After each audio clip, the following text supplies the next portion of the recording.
Bristol Community College, Mathematics with Dan Avedikian, Math 060, Topics in Developmental Mathematics, Section 2.10, Problem 9. This is Section 2.10, Problem 9. It says put the fractions in order from smallest to largest, and we have 9/16, 3/4, and 3/8.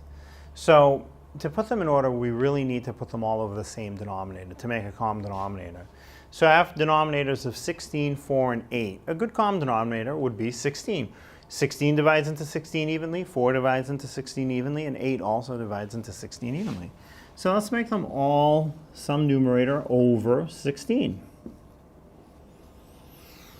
So now the first fraction, if we left the denominator the same, I can leave the numerator the same. The numerator was 9, it gets to stay 9.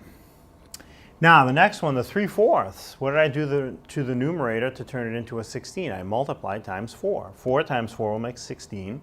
So the numerator of 3 is also multiplied times 4. 3 times 4 is 12. 12/16 is the same as 3/4. And finally the last one, the 3/8. What did I do to the denominator of 8 to turn it into a 16? I multiplied times 2. 8 times 2 is 16, so the numerator would also be multiplied times 2. 3 times 2 is 6. 6 over 16 is the same as 3/8. Now that they're all over 16, clearly 6 over 16 is the smallest. That came from 3/8, so my smallest fraction is 3/8. I will write that one first.